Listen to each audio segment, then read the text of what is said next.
بسم اللہ الرحمن الرحیم۔ دوستو، بزرگوں، دینی بھائیوں،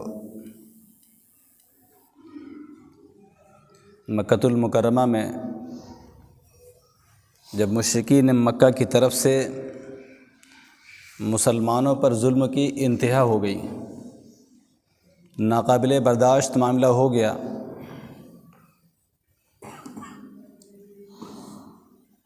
تو صحابہ کرام رضی اللہ عنہم اجمعین حضور صلی اللہ علیہ وسلم کی خدمت میں پہنچے اور اپنے مظالم کا تذکرہ فرمایا۔ تو حضور صلی اللہ علیہ وسلم نے ایک جملہ ارشاد فرمایا تھا، تفرقوا فی الارض فإن اللہ سیجمعکم۔ روئے زمین کے کسی حصے کی طرف ہجرت کر جاؤ، ان قریب اللہ تبارک و تعالیٰ تم سب کو اکٹھا فرما دے گا۔ گویا آپ کی طرف سے ہجرت کرنے کی اجازت مل گئی۔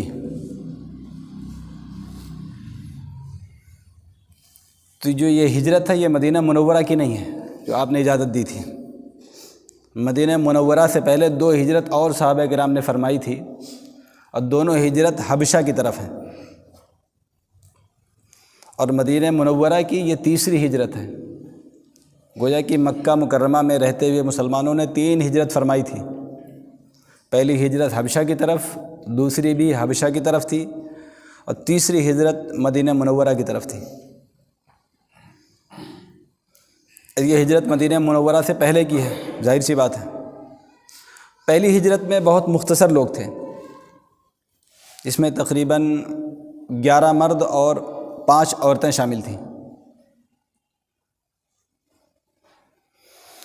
اور دونوں ہجرتوں میں حضرت عثمان غنی رضی اللہ تعالیٰ عنہ اور حضور صلی اللہ علیہ وسلم کی بیٹی یعنی حضرت عثمان غنی رضی اللہ عنہ کی بیوی حضرت رقیہ شامل تھی، پہلی ہجرت میں بھی دوسری میں بھی۔ جب پہلی ہجرت کے لیے مسلمان مکہ مکرمہ سے نکلے خاموشی کے ساتھ، تو جدہ کی بندرگاہ پہ پہنچے یہ لوگ۔ اللہ کی مرضی، اللہ کی شان تھی کہ 2 پانی کے جہاز وہاں تیار کھڑے تھے، کشتی، اور یہ 16 افراد جو ہجرت کی نیت سے نکلے تھے، ان سب کو ان دونوں کشتی والوں نے سوار کرایا اور اپنا لنگر اٹھا دیا، اور کشتی اپنے منزل کی طرف چل پڑی۔ مکے کے جو مشرکین تھے انہیں بعد میں پتہ چلا کہ مکے کے بہت سارے مسلمان مکہ سے نکل کر کے حبشہ کی طرف جا چکے ہیں، اب وہاں یہ سکون سے رہیں گے،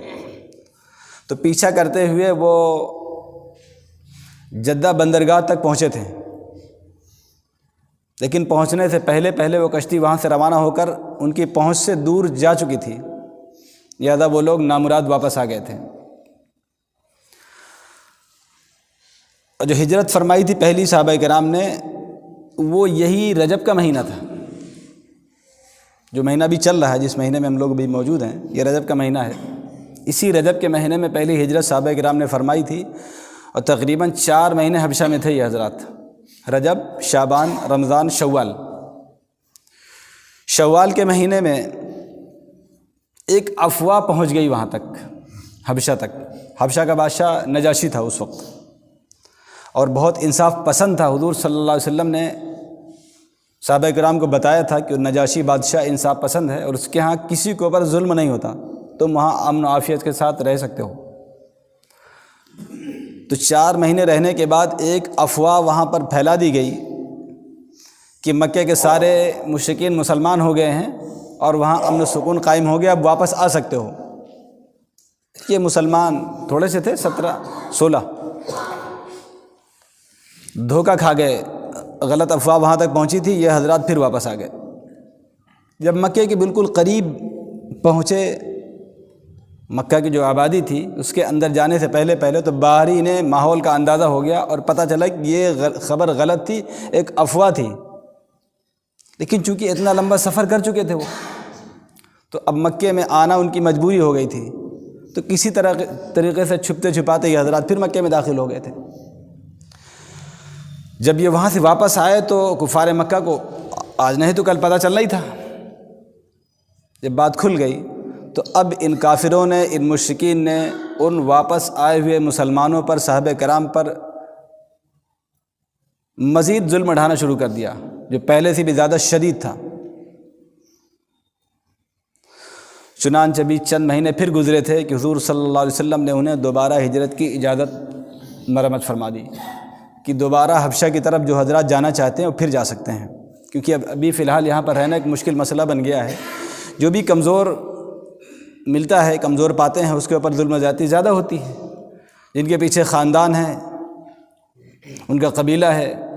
جو مضبوط ہیں کسی بھی اعتبار سے، تو ان کے ساتھ تو تھوڑا سا رعایت ہو جاتی تھی، کمزور لوگوں کے ساتھ بڑا ظلم ہوتا تھا۔ تو حبشہ کی طرف چند مہینوں کے بعد دوسری ہجرت کی تیاری شروع ہو گئی، اور دوبارہ میں کافی لمبی تعداد تھی صحابہ کرام کی، جس میں تقریباً 103 افراد تھے۔ دوسری ہجرت میں بھی حضرت عثمان غنی رضی اللہ تعالیٰ عنہ شامل تھے، اور اس میں ایک بڑی ہستی حضرت علی کرم اللہ وجہہ کے بھائی جعفر طیار بن ابو طالب بھی موجود تھے، جو حضرت علی کے بھائی تھے۔ اس میں بھی تقریباً 86 مرد تھے، اور بقیہ 17 عورتیں تھیں۔ دوسری ہجرت کے اندر 103 لوگ تھے۔ یہ قافلہ بھی دوبارہ روانہ ہو کر کے حبشہ پہنچ جاتا ہے۔ اب وہاں پر انہوں نے بالکل فیصلہ کر لیا کہ اب جب تک پوری طریقے سے حالات صحیح نہیں ہو جاتے واپس نہیں جانا ہے، خوشی خوشی وہاں رہنے لگے، اور بادشاہ وہاں کا انصاف پسند، کوئی ظلم زیادتی نہیں، اپنا کمانا کھانا۔ لیکن مکے والوں کو یہ بات ہضم نہیں ہوئی، ان کو یہ بے چینی تھی کہ آخر مسلمان سکون کے ساتھ رہ رہے ہیں، یہ انہیں برداشت نہیں تھا۔ اب انہوں نے پھر ایک میٹنگ کی، ایک کانفرنس بلائی، مشورہ کیا کہ اب کیا جائے۔ مسلمان جن کو ہم ستا رہے تھے، کمزور پڑتے تھے، وہ تو یہاں سے چلے گئے، اب جو موجود ہیں ان پر ظلم کرنا ایک مشکل مسئلہ تھا۔ تو مشورہ ہونے کے بعد یہ بات طے ہوئی کہ چند لوگ یہاں سے شہنشاہ حبشہ کے پاس جائیں اور بات چیت کر کے کسی بھی صورت حال میں انہیں واپس لائیں، جو بھی کوشش کرنی پڑے، جیسے بھی کوئی تدبیر نکالیں، اور ان مسلمانوں کو وہاں سے پھر واپس لائیں، تاکہ انہیں پھر کھلونا بنایا جائے، ظلم و زیادتی پھر شروع کر دی جائے۔ چند لوگوں کو مکے سے پھر بھیجا گیا وہاں پر، اور بڑے تحفے تحائف کے ساتھ انہیں روانہ کیا گیا تھا کہ جو شہنشاہ حبشہ نجاشی کے جو وزیر تھے، ان کو تحفے تحائف دے کر کے ماحول کو سازگار بنایا جائے، تاکہ جب بادشاہ کے دربار میں جائیں اور اپنی بات رکھیں تو یہ ان کی تائید کریں، اور آسانی کے ساتھ ان کو لے کر کے چلے آئیں۔ تو بڑے قیمتی تحفے تحائف لے کر کے لوگ پہنچے، ان کے وزیروں سے خفیہ طریقے پر ملاقاتیں کی، اپنی بات رکھی کہ مکے میں کچھ لوگ تھے جو ہمارے رشتہ دار ہیں، خاندان کے ہی لوگ ہیں، لیکن وہ نادان قسم کے لوگ تھے، وہ گمراہ ہو گئے ہیں، اپنا آبائی باپ دادا کا جو دین تھا اس سے پھر گئے ہیں، گمراہ ہو گئے ہیں، مرتد ہو گئے ہیں، اور وہاں سے بھاگ کر کے یہاں پناہ لے لیے ہے، ہمارے ہی لوگ تو آپ انہیں واپس کر دیں۔ وزیروں سے بات ہو رہی ہے، ہم بادشاہ کے سامنے یہ بات رکھیں گے، اور کوشش یہ ہو کہ بغیر کسی بحث مکالمہ کے، یعنی صحابہ کرام جو موجود تھے ان سے کوئی تصدیق نہ کی جائے، بس ہماری بات سن کر کے ایک فرمان جاری ہو جائے کہ تم انہیں لے جا سکتے ہو۔ یہ تدبیر انہوں نے نکالی، یہ کوشش کی۔ چنانچہ وزیروں کی ٹیم تیار ہو گئی، انہیں تحفے تحائف کے نام پر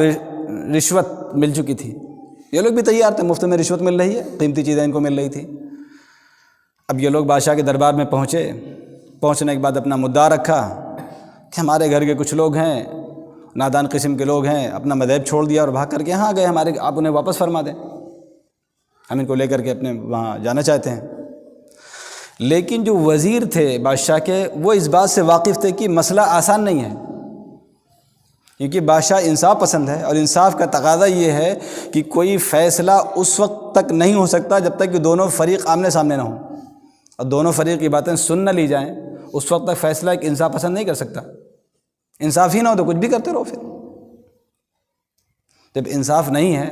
تو صبح کو شام اور شام کو صبح کہنا کوئی مشکل نہیں ہے۔ تو جب یہ لوگ پہنچے، بات رکھی،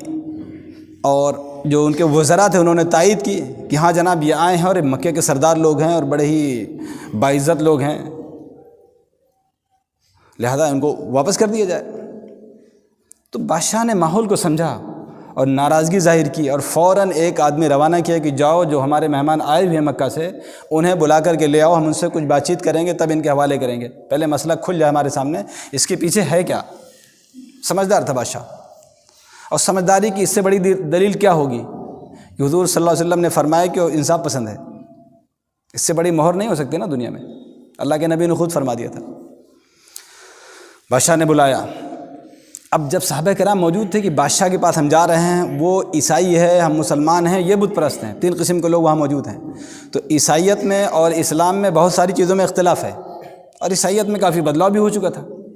تو ایسا نہ ہو کہ ہماری کسی بات سے متنفر ہو جائے۔ یہ مشورہ کیا صحابہ کرام نے، کسی بات سے وہ بادشاہ بدک جائے، متنفر ہو جائے اور کوئی فیصلہ ہمارے خلاف نہ ہو جائے، کیا بات کی جائے گی وہاں، یہ بات طے کر لی جائے پہلے۔ تو نتیجہ یہ نکلا، اس بات پر اتفاق ہوا کہ جو تعلیمات رسول پاک صلی اللہ علیہ وسلم نے ہمیں دی ہیں اس سے بال برابر بھی ادھر ادھر نہیں ہوں گے۔ بادشاہ ہمارے حق میں فیصلہ کرے، خلاف کرے، ہمیں اس کی پرواہ نہیں، بات جو حق ہے وہ پیش کر دی جائے گی بس، اور حق میں اور سچ میں نجات ہے، چاہے اس میں خطرہ نظر آئے اور وقتی طور پر خطرہ ہو بھی سکتا ہو، لیکن نجات بہرحال حق اور سچ میں ہے۔ چنانچہ ذمہ دار حضرات یہاں پر آئے،